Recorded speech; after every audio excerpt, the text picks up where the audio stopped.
lagi kepala daerah perempuan, menteri perempuan, presiden perempuan juga akan ada lagi insya Allah. Namun semuanya itu harus diperjuangkan dengan ikhtiar-ikhtiar dan perjuangan.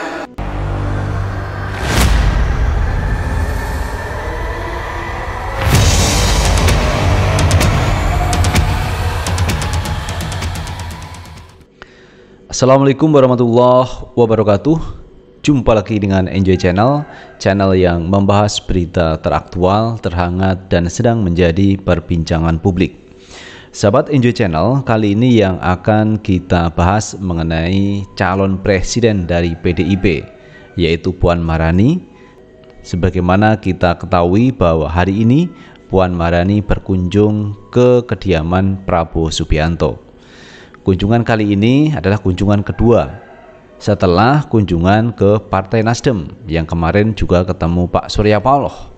Di sana Puan Maharani berbincang-bincang, bahkan bicara empat mata dengan Surya Paloh, dan tentunya kita tidak tahu apa yang dibicarakan. Demikian juga yang ada di kediaman Pak Prabowo Subianto. Ini Puan Maharani juga berbincang-bincang empat mata dengan Prabowo Subianto.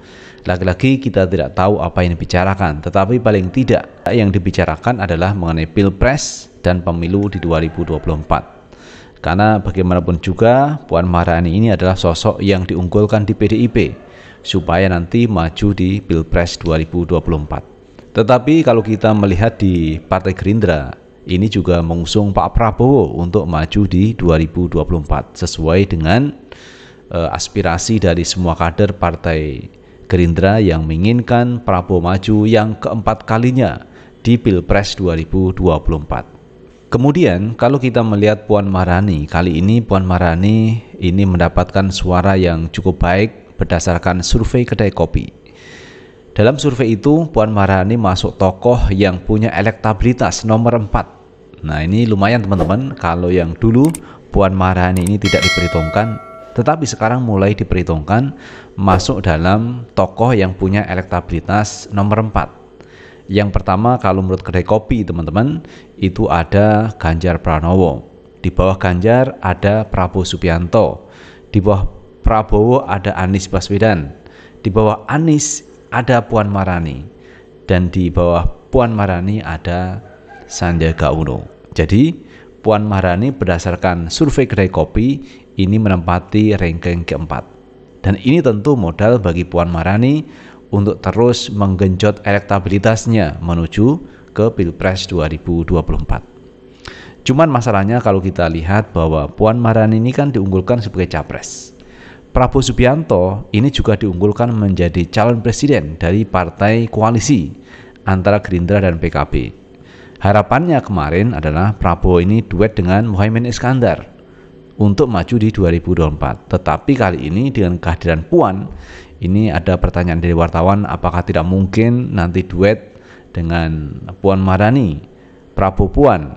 Nah ini disampaikan secara politis, semua bisa mungkin terjadi. Karena hari ini masih sangat cair, masing-masing partai politik ini masih mengusung calon presiden masing-masing, seperti Puan, seperti Pak Prabowo Subianto. Nah, sahabat Enjoy Channel, untuk lebih jelasnya coba kita baca berita dulu. Kita ambil berita dari suara.com. Elektabilitas masuk 4 besar, Puan Maharani bertemu langsung Prabowo Subianto di Hambalang. Elektabilitas Ketua DPR RI Puan Maharani kembali mengalami peningkatan. Saat ini dirinya berada di urutan keempat pada pemilihan presiden atau Pilpres 2024. Hal itu diungkapkan Direktur Eksekutif Lembaga Survei Kelompok Kajian dan Diskusi Opini Publik Indonesia, Kedai Kopi, Kunto Adiwibowo. Responden yang memilih Puan mengungkapkan alasan mereka bahwa Puan adalah sosok yang tegas, berani, dan cerdas. Katanya mengutip dari Antara. Ia mengatakan survei digelar pada 3-18 Agustus 2022 dengan metode face-to-face interview. Ada 1.197 responden yang tersebar secara proporsional di seluruh wilayah Indonesia. Dalam metode survei terbuka di mana responden tak diberi pilihan nama calon, Puan Maharani berada di urutan tertinggi keempat meraih elektabilitas sebesar 9,6%. Sedangkan urutan pertama Ganjar Pranowo, Gubernur Jawa Tengah, kemudian setelah itu adalah Prabowo Subianto.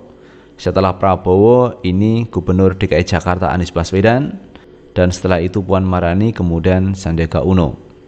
Puan mengungguli nama besar lainnya seperti Ridwan Kamil yang mendapatkan persentase 7,7%. Menteri Pariwisata Ekonomi Kreatif Sandiaga Uno 1,5%.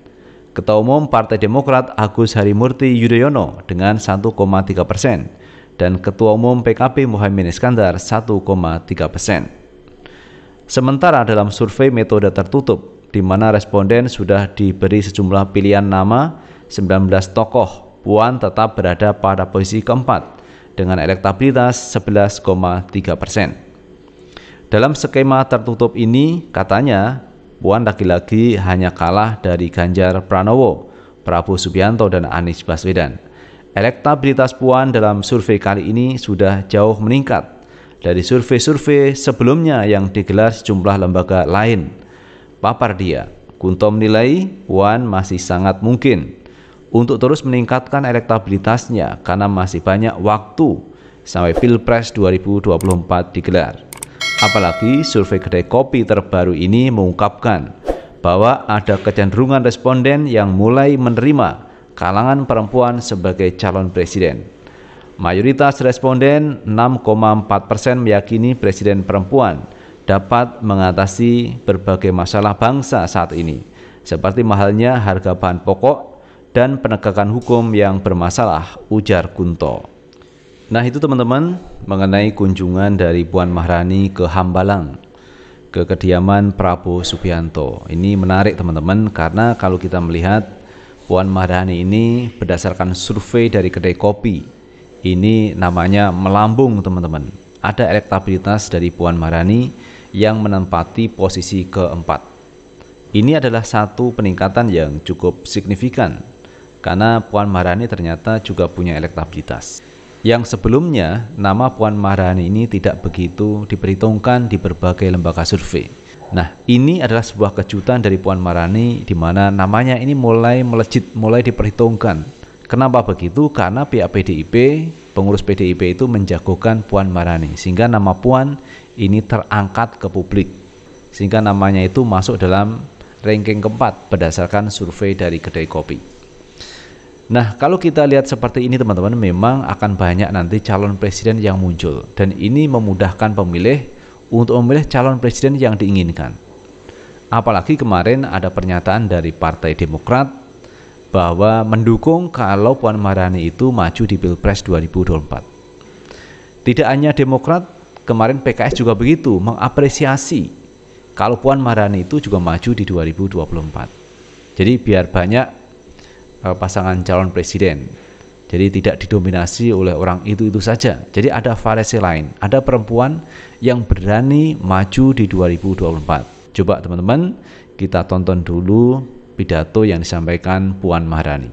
Insya Allah tahun 2024 akan ada lagi kepala daerah perempuan, menteri perempuan, presiden perempuan juga akan ada lagi insya Allah.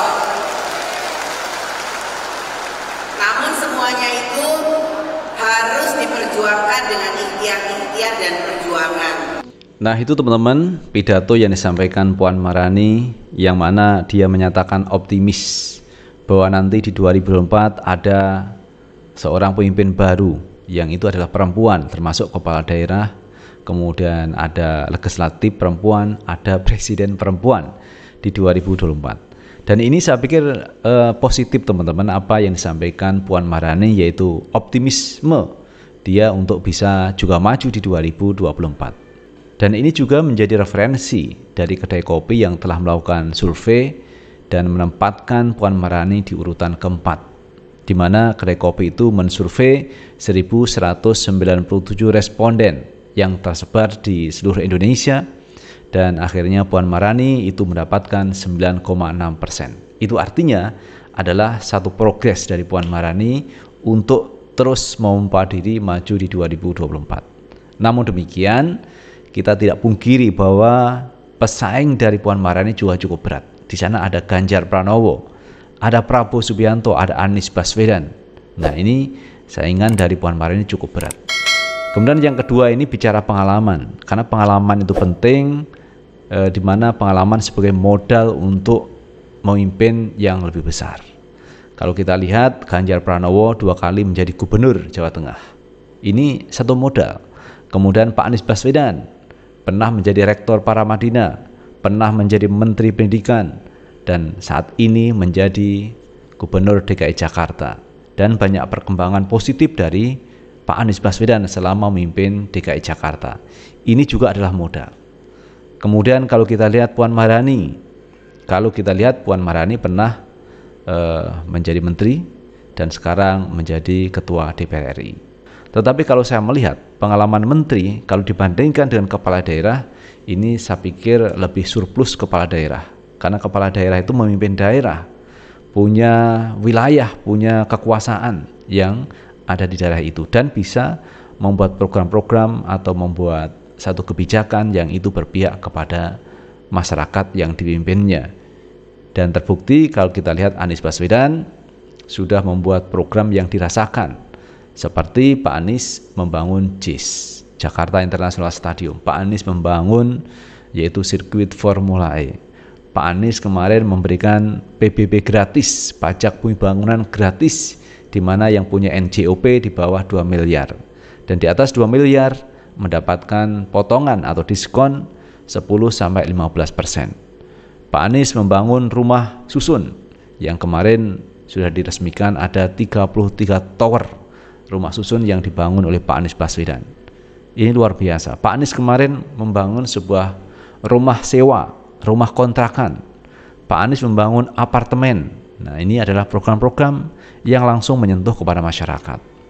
Dan banyak program lain yang menjadi kebijakan Pak Anies Baswedan.